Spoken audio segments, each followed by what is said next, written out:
नमस्कार, city post live के खास पेशकश में आपका स्वागत है। मैं हूं श्रीकांत प्रत्युष। आपको दिखाना चाहता हूं कि चुनाव होने वाला है लोकसभा का, कौन नए नए उम्मीदवार हो सकते हैं, कौन नए नए सांसद हो सकते हैं। अभी मेरे साथ हैं बीजेपी के तेज तरार युवा नेता नीतीश जी। आप जानते ही हैं नीतीश जी को।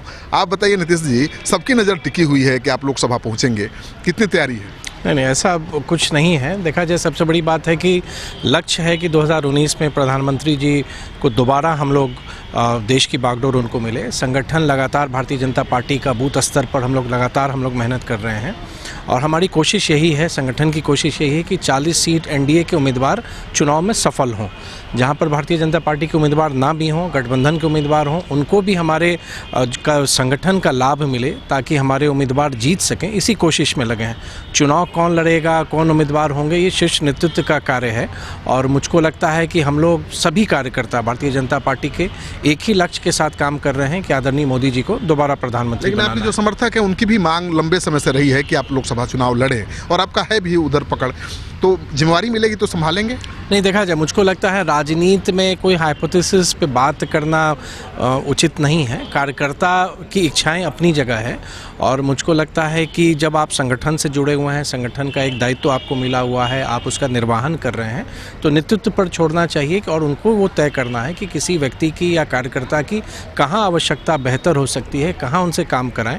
तो मुझको लगता है ये नेतृत्व का ही मैं नहीं करूँ कि आपकी मांग है, आप तो बहुत जिम्मेवार नेता हैं, लेकिन जिम्मेवारी के लिए आप तैयार हैं अगर बीजेपी देती है, मैदान में उतारती है तो? देखिए, भारतीय जनता पार्टी का प्रत्येक कार्यकर्ता किसी भी जिम्मेदारी के लिए वो सदैव तैयार रहता है और पार्टी नेतृत्व या प्रदेश नेतृत्व उनको जो भी कार्य समय अनुरूप मिलता है उसका निर्वहन वो बहुत ही उचित तरीके से और ईमानदारी पूर्वक वो करते हैं। कौन क्षेत्र चुनना चाहेंगे आप? मधुबनी है, कहाँ? नहीं, मुझको लगता है ये सब ऐसे प्रश्न हैं, इस तरह के काल्पनिक प्रश्न का उत्तर देना मुनासिब नहीं है और मुझको लगता है काल्पनिक प्रश्न नहीं है कि आप चुनाव लड़ेंगे लोकसभा। देखिए, सबसे बड़ी बात है कि अभी तो जो सीटों की जो औपचारिक घोषणा होनी है कि कौन सा निर्वाचन क्षेत्र किस गठबंधन के तहत वो जाएगा, अभी वो भी बाकी है और ये भारतीय जनता पार्टी के टॉप लीडर जो हमारे राष्ट्रीय अध्यक्ष हैं, जदयू के राष्ट्रीय अध्यक्ष आदरणीय मुख्यमंत्री जी और लोक जनशक्ति पार्टी के राष्ट्रीय अध्यक्ष के बीच की बात है। तो मुझको लगता है अभी समय है और धीरे धीरे समय बीतने के साथ चीज़ें अपने आप स्पष्ट होंगी। पहला है, जब सीट का आइडेंटिफिकेशन हो जाता है उसके बाद कोई भी दल अपने उम्मीदवारों की शॉर्टलिस्टिंग करता है, कौन कौन संभावित उम्मीदवार हो सकते हैं, उस पर चर्चाएं होती हैं और जिसकी विनेबिलिटी होती है, जिसकी जीतने की संभावना अधिक होती है, उस पर फिर कोई भी पार्टी वैसे उम्मीदवार को चुनावी मुद्दा क्या होगा आपका? राम मंदिर या और कुछ?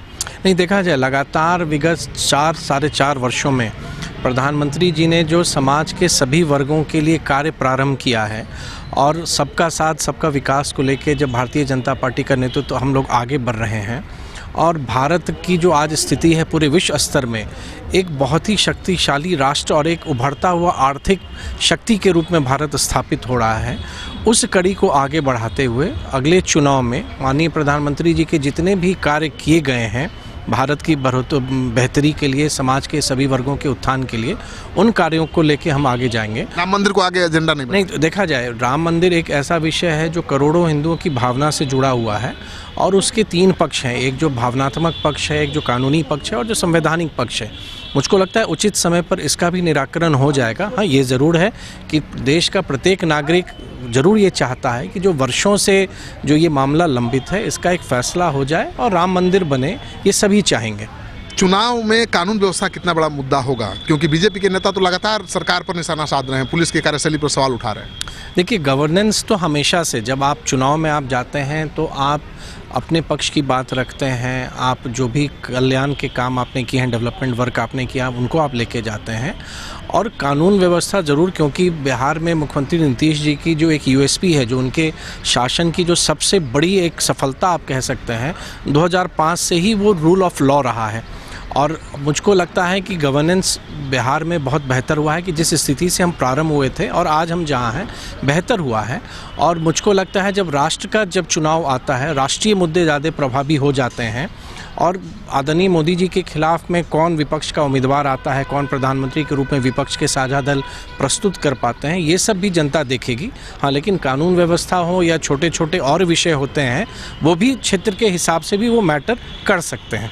नीतीश कुमार कितने बड़े फैक्टर होंगे इस चुनाव में, लोकसभा चुनाव? नहीं देखिए, यहाँ के गठबंधन का वो नेतृत्व कर रहे हैं, राज्य के मुख्यमंत्री हैं और 2005 से लगातार अब तक एनडीए के नेतृत्व में एक सफल शासन उन्होंने दिया है।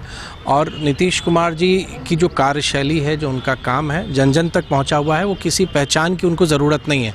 तो मुझको लगता है 2019 के चुनाव में आदरणीय मुख्यमंत्री नीतीश कुमार जी और प्रधानमंत्री आदरणीय नरेंद्र मोदी जी संयुक्त रूप से ये जो दो चेहरों को लेके हम जब आगे हम बढ़ेंगे तो मुझको लगता है इस राज्य की अधिकांश सीटों पर एनडीए के उम्मीदवार निश्चित सफल होंगे। बीजेपी के नेता क्यों नीतीश कुमार पर निशाना साध रहे हैं कानून व्यवस्था को लेकर?